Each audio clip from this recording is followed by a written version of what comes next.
Yo, how's it going? So, this is one of the craziest UFO stories I've ever heard. Um, I don't know why it hasn't really got recognition and whatnot, but ever since I heard this on the Joe Rogan podcast, this is one of my favorite UFO stories ever. The Zimbabwe encountering. And it's crazy. It's just when bruh, my god, yeah. The Like Joe Rogan experience. imagine missing this I day at was school. doing my first documentary back in 1997 when I was just naive enough to think I can get an interview with Steven Spielberg. We had a mutual friend involved, this woman, Janet, and she gets back to me and she's like, "Yeah, so Spielberg's definitely not going to meet with you, but he knows you're working on this UFO documentary. He thinks you should look into this landing case that happened in Africa at the school." And I said to myself at the time, and remind you guys that I was making a film on UFOs, and I dismissed it so quickly because I thought there's no way that a mass landing with the sheer volume of eyewitness testimony at a school in broad daylight could happen and the whole world not know about it. So I just walked But away from that it's story like, for bro, about come 10 on. There years. has to 10 years be later, I'm like doing an event at better the National coverage Press on Club this. with Leslie Kane, who was part of the article in New York Times that came out in 2017. And she introduced me to this guy, Randall Nickerson. And she's like, "Oh, he's working on this landing case in Africa." Long story short, he's working on a film now. I think it's coming out next year, specifically on just that case. Dan Farah is producing it. And he said, um, "I'm working on the case, and if you want to do something with me on it, a small piece, I could." So I got back into it. I licensed some of the footage that Dr. John Mack, the Harvard psychiatrist that came and interviewed the school children on camera within a week of it happening. Wow. He unfortunately looked the wrong way in London, got run down by a car, and died. Come on. Come on. We know what that was. We all know what that was. You So can't I be contacted the Institute with the help of Randall can't Nickerson. trick me I here. licensed the archival footage. We tracked down the witnesses today. We flew them in from all different corners of the world, brought them together. A lot of them were standing right next to each other. They came face to face, and one of the things I realized was that there were roughly 100 kids in the playground, broad daylight, aerial school, Ruhr, Zimbabwe, 1994, and they got within arms, some of them within arm's length of these beings, and brought these witnesses together for the first time in 20 years. And a lot of them hadn't even told their significant others, just because they said they were tired of having to defend this. And I myself didn't believe it when I first heard about it back in 1997. Yeah. Of And course. that segment of the film is the most, in my opinion, is the most powerful segment It's because very compelling. you've got all these children saying what they saw on camera after it happened, and then you see them 20 years later, and then we go to Africa and we meet with the headmistress, or she was a teacher at the time. We meet with other witnesses. We go to the Hmm. landing site. We talk to people at the school. That case is absolutely, and it was witnessed by lots of other people in and around the area for several days before it chose a school to land. Steven, What? It's That's the so crazier compelling part. because Bruh, we choose these children right here. These guys. the Y'all the children are ones. all clearly, they're not actors. So as they're adults later, they're all talking about this moment, and it's like they had a religious experience together. Like they're all sharing it and talking about it, and you could tell it's like it's a deeply moving experience. And they're getting If they were dismissed. actors, they wouldn't have been able to do such a good job because to convey the reality Alex Jones should have been covering this stuff right here, man. Like, of that come moment to on. them, to to be able to have this interpretation of this event where they're all consistent in the story and they're all clearly still shook by this moment. It's really interesting because if you had that scene in a movie, it would take like a really good actor to pull it off. And they'd probably need multiple takes. They'd probably want to get the best one. But those Facts. kids, the way they were talking about it and the way they were drawing it, you're like, wow, it really does seem like something happened to them. I know how credible that the testimony of the children is because my partner Rebecca, she's never had much of an interest in what I do, making documentaries on UFOs. I do other things as well, but when I was reviewing in the studio Okay. the archival interview of the children, she just dropped off a cup of coffee and she stopped and went, "Oh my God, Those children are not lying. This is the most amazing thing I've ever seen. Because look, I asked. I hold up. I come on now. I had to find it. I immediately had it. I just gotta hear the testimonials for the children. We were playing down over there on the log. Yeah? And then we saw something shiny, so we all ran down over there. And it was in the early morning? It was at break time. Yeah? And then we saw something shiny. And we saw two people. They were in tight black suit. And they had big eyes. And we didn't actually see their nose, but it was quite small. And their mouth was quite small as well. Michael Jackson? One of them was running in slow motion up across the ship. And the other one was standing beside the ship. Wow. Yeah, you made a drawing, huh? It looked like this? No, yeah, something like that. I couldn't see the eyes or the nose or the mouth. It was. One of my other favorite like conspiracies when it comes to the like aliens and UFOs is that they're from the future and they're coming back over here to like warn us about certain events and whatnot. I mean, it goes deep. It goes deep sometimes, man. I love it. Blank, like a piece of paper. Mm-hmm. They're like reptilians, or we turn into like this like hybrid. They were crazy. Was this the first thing you saw? I thought they were crazy just coming to our school doing nothing. Yeah, all I saw was this kid was about it. He's like, you they crazy trying to pull up to my hood right here, like this is the wrong block. something like silver coming down, and I said, what must that be? And everybody's crowding it. I must go crowd too. And then I went and I started crowding, and everybody, then more people came and more. And then I said, hey, I can't see anymore. Come on, somebody, I'm short. Come on. And then I went to the front, and I started seeing more of them, and then I just ran away. The day before the spaceship came, my friends and I were sitting in the playground, and one of my friends, her name Emily, she looked up into the sky and she said, oh, there's a UFO. She said, and I looked at it and she said, no, just kidding, it's an airplane. And we looked up and I thought to myself, that can't be an airplane because it was very shiny. It looked kind of like a cigarette, you know? It was a long thing, and then on the end it was all shiny. And so I said, maybe it is a UFO. So we were all kind of like getting scared now. And then the day that it happened, then we started thinking, yeah, there must have been a UFO in the sky. Because my brother also saw it, but he's left the school now. Mm-hmm. It was sort of like a round shape, sort of like a plate, sort of like two plates that were sort of like on top of each other. Then there was sort of like the the hatch for it, and there was sort of like in between two trees. But you couldn't see that clearly, and it was just silver all over. And I didn't see any men or something like that. You saw one UFO, but surrounded by little ones? Yeah, one big one. One spaceship. The mothership. Yeah, let me see. Let me see your drawing. One big one? One big ship, and then small ones surrounding it with there were lights Yeah.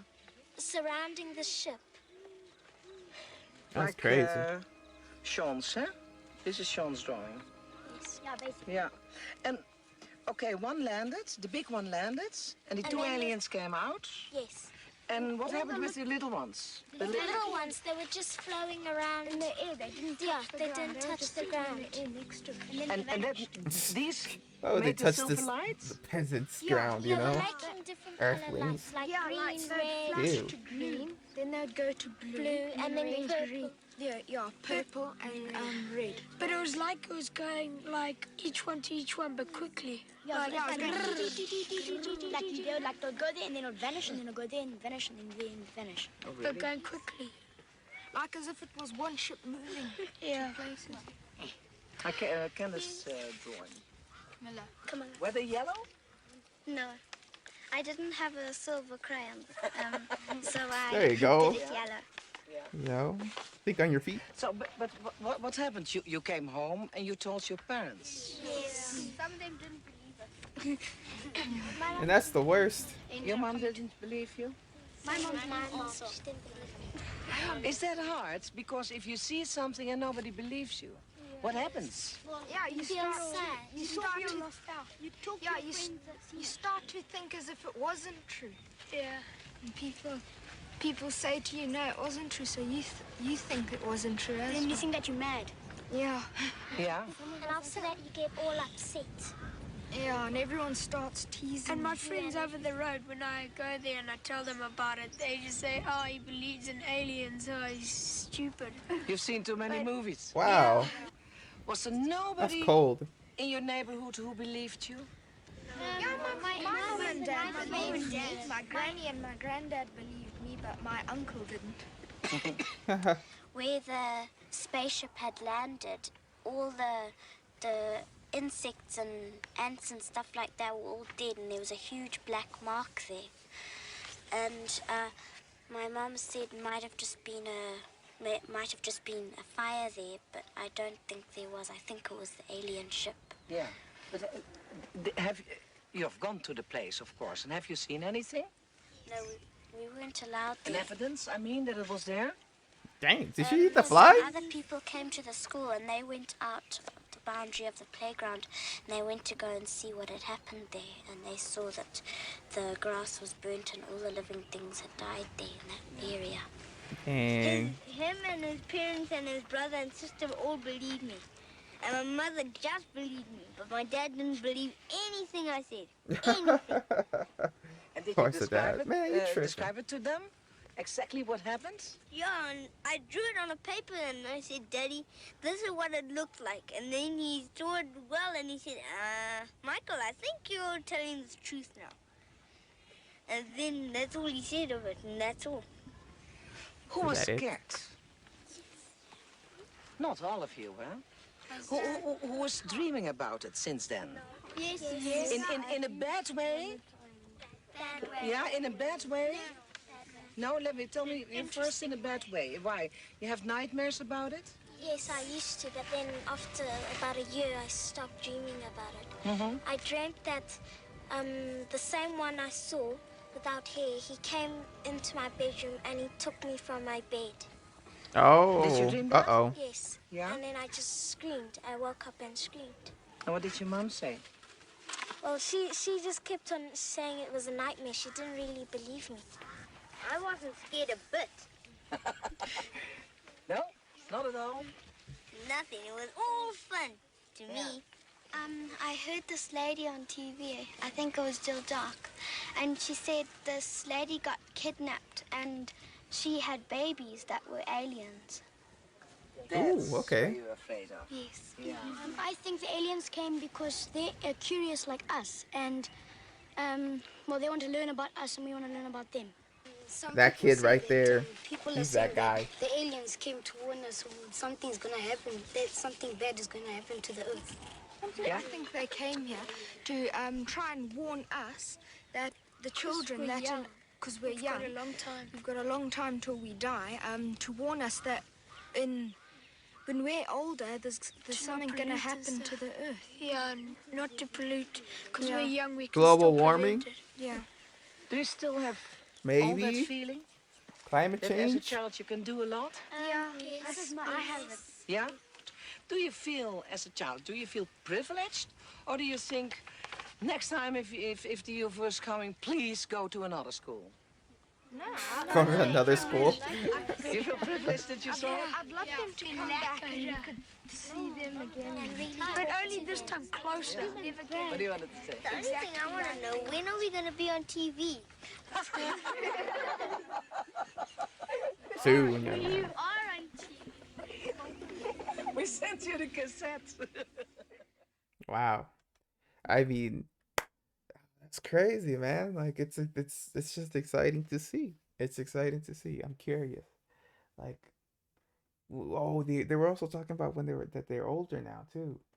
Okay, so I kind of had to come back to this because I remember there was like another part to this where it's like You there stop was like a anyway. little more here. Oh my God, those children are not lying. This is the most amazing thing I've ever seen. Because look, I ask your audience to don't take it from me. Just suspend judgment for a moment and imagine, hypothetically, if a UFO or several UFOs landed at a school in broad daylight in Rua, Zimbabwe, Africa, and interacted telepathically with nearly 100 school children. that's the part I didn't get. Like the kids didn't describe that in the interview, but it was like, Not all of them had telepathic, but it seemed oh, the okay, incident. okay. How significant of a story would you give that? Well, not only that, they had the same message. Yes. What the Yes. telepathic message was that technology is a real problem. Yes. And there's things that people are doing with technology that are going to ruin the earth. Yes. And they were trying to relay this to children, which is very strange. Yes. You know, Yes. I mean, man, maybe they you just know? thought they were adults because they were the same size as the aliens. I mean, do you think they knew that they were children? Do you think they understood that it was a school? I mean, this is all speculation. Same right? size. But no, I definitely had to ask myself, look, during the production of the film, Paula Harris actually turned me on to another landing case that happened in Australia in 1966 at a school. And this time there were roughly 300 witnesses that saw a disc land right outside a playground Wow, in okay. Australia. And we went to Australia and investigated that case, went to the landing site, talked to eyewitness testimony, people that jumped the fence at the school playground and ran over to where this thing landed. And then we even interviewed a guy Whoa, who that's snapped a crazy. photograph of a I disc, wouldn't jump the a fence. Polaroid, back in 1966, 2 days prior to the incident. So it's very probably that we have photographic evidence, we have eyewitness testimony, and for the first time we've got testimony from a science teacher. So why do these things land at schools? It seems like, and I'm just totally speculating here, but it seems like if I were going to do that, it seems like a pretty benign environment. We have testimony from military guys that we take a fairly hostile position towards things that penetrate sensitive military installations. And, so maybe, I'm just saying maybe It's safe. maybe it's safe. Maybe yeah, it's but we safe have to and- stop reacting to intrusions by UFOs as a threat. I mean, that's the whole thing behind this new task I mean, force. yo, And whoa, as whoa, much whoa, as whoa, I whoa, whoa. respect, Chill on that. It's we can become alien slaves if we kind of start acting too laid back. They could just be like, oh yeah, do this, do that, do the third. Next thing you know, we just become slaves, and they hack us into the matrix. the task force. My colleagues and I want to cooperate with them to the extent that we can bring information or resources to what they do. But there is more. This should not be looked at specifically as a threat. I mean, with the phenomena that we observe, I mean, if they wanted to blow up those F-18s, they could do it. Okay, Yeah, that's true. Okay, obviously fair enough. that's not what it's all about. And this idea of just labeling it all as a threat because it's unknown, that's a wrong idea. 90% of the information comes from the public, comes from children, and very, very little of it is made up.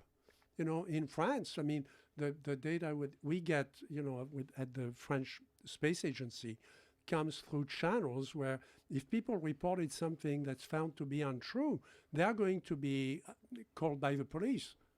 Catch new. Yo, I mean, come on. Like, okay, now this could be just like, sometimes your mind plays tricks on you based off your memory. But I do have like a slight UFO story that I remember, and I always like kind of hits me. And I don't know if it was a UFO or if I was just, imagining stuff. But so I came out of the gym one late night, and it was my father picked me up, and he came, and I remember before entering his truck, I look up to the sky for like a cool brief second, and when you hear about the boomerang UFO, and that's what I thought I saw. Like, well, because like it feels like I saw that, but I could be just tripping. You know what I'm saying? It could be just a regular, but it did have two like circular lights, pretty bright, two on each side. It was like a boomerang, and you couldn't hear it. It was just hovering over, and you cannot hear it. And till this day, I feel like, was that a UFO or was that just a plane and I'm just tripping? That's one of those moments where I was like, did I it's, you know, like it's like maybe. And yeah, ever since then, I remember I got super into UFOs because of that whole situation. I got into UFOs, and then years later, I found this children in Zimbabwe. This is like my favorite UFO story. It's just so interesting, and the fact that there was like another one in Australia, like, yeah, love these stories. Great, great stuff.